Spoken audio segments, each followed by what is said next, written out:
Ano kaya ang problema ng kampo ni dating Pangulong Duterte at ang kanyang mga abogado? Ano, napapanik ba sila o nararamdaman nilang mahina yung kailang argumento doon sa kailang petisyon sa interim release ng dating Pangulo sa ICC? Sila po ang nagpetisyon para pansamantalang makalaya si Duterte. Pero ngayon na lumalakad, tumatakbo na yung petisyong yan, aba sila na rin ngayon ang nag-request na i-delay muna. Huwag muna daw desisyonan ng ICC ang interim release. Di ba parang ang gulo? Naintindihan nyo? Ulitin ko ha. Sila ang nagpetisyon para pansamantalang makalaya o interim release daw si dating Pangulo na nakakulong ngayon sa ICC sa The Hague, Netherlands. Yan ang petisyon nila eh. So ngayon dinidinig na yan doon sa ICC judges.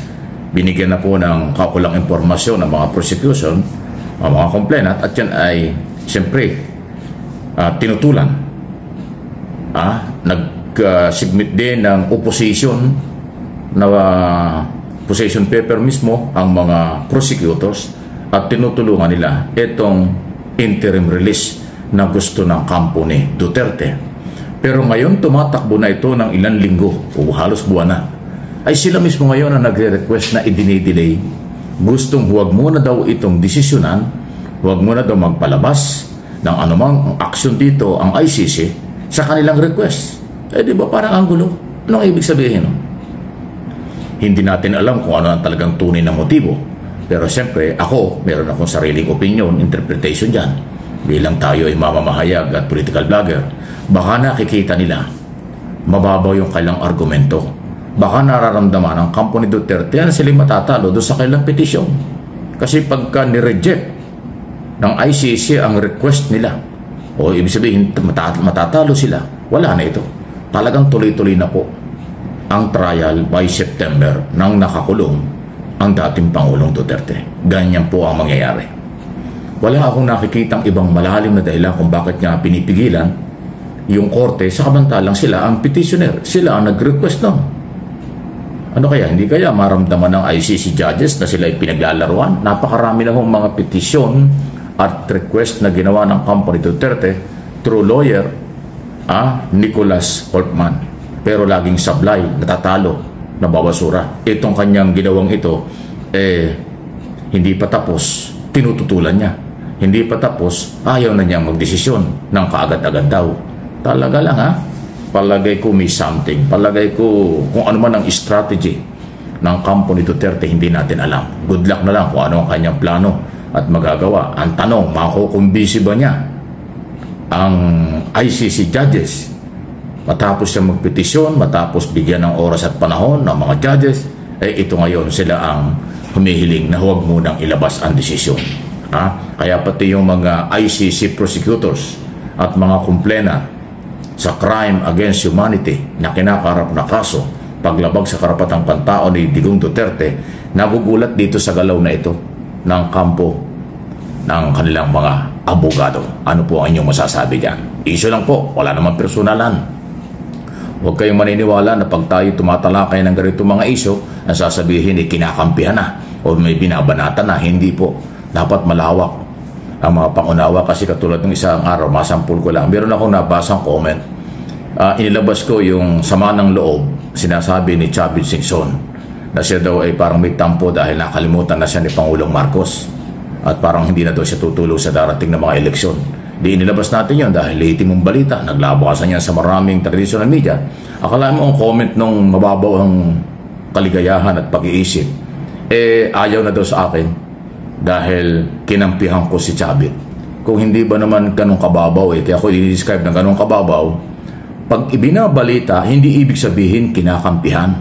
Pag ibinalita ko ang gobyerno, hindi ibig sabihin kinakampihan yun. Pag binalita ko si Chavez, hindi yung kinakampihan, ibinabalita lang yung totoong istorya. Pag ibinalita yung mga Duterte, hindi yung kinakampihan, hindi rin binabanatan dahil yun ang totoong balita. Sana hindi makahawa yung ganong comment o ganong paliwanag ng taong napakababaw ng kaalaman. Ang gusto niya kasi, ang maririnig niya, lahat ipabor sa kanya, sino ka naman? Sino ka naman para kita sundin? Malaya ang pamamahayag. At ako may sariling interpretation at opinion. Kung ano ang nakikita ko, ibabalita ko. Pero hindi ibig sabihin binalita yan, kinampihan ko na o sinuportahan ko na. Di ba? Hindi po gano'n yun. Sana ho maging open kayo, huwag ho magsadong magpakababa ng mga katwiran at argumento kasi nakakahiya doon sa ibang nakakabasa. Nababasa yung mga comment nyo pero yung palang argumento mga ganon, napakababaw, hindi naman ho totoo yun. Okay? Ito na, sundan natin itong isyong ito. Ito naman po. Naku, di ba parang, ano ba yun? Anniversary ba rin? O anniversary ba yun? O 130 days ng pagkakakulong daw ni Duterte sa Dahig, ICC. Nagpunta doon ang mga politiko, lead by yung kailang mga taga-suporta. Nandun si Sara Duterte, nag-rally na naman sila at yung kailang taga-suporta.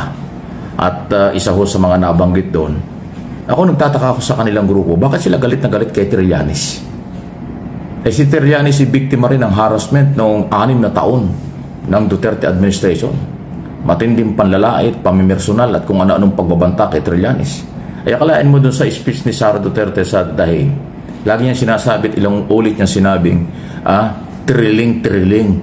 Ano ba yung trilling? Parang may problema sa pag-iisip. Ganun. Ano bang ibig sabihin ng trilling? Trilling. Sinto-sinto, may problema sa pag-iisip, hindi normal. Ano bang ibig sabihin nila ron? Kasi ilang beses niyang binanggit na si dating Senador Sonny Trillanes ay trilling daw.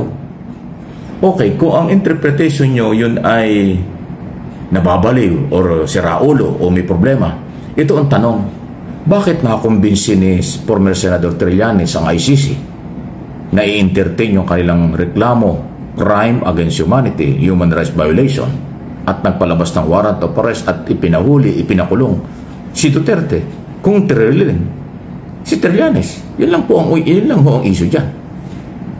Kasi para sa inyong kaalaman, doon sa mga hindi pa nakakaalam, si Trillanes ang isa sa mga complainant before ICC against Duterte. 2017 pa nung siya mag-file ng kaso sa ICC laban kay Duterte na si Duterte ay nakaupo pa noon, kauupo pa lang presidente. Dahil 2016 siya naging presidente, 2017 nag-file na yung Magdalo Group ni Trillanes. Kaya siguro galit na galit itong mga Duterte at mga Duterte supporters, kaya tinatawag nilang trilling. Kung ano man ang interpretation nyo doon sa ganong lingwa, hindi ko nga alam. Pero kung gano'n ang inyong paningin, pero hindi gano'n ang pagtingin at pagkakakilala ng ICC kay Trillanes at iba pa dahil in-entertain yung kanyang reklamo at ngayon nga po ay nakulong na si Duterte. So sa akin pong tingin at opinion, pinipersonal nila si Trillanes kasi wala silang makitang butas laban kay Trillanes.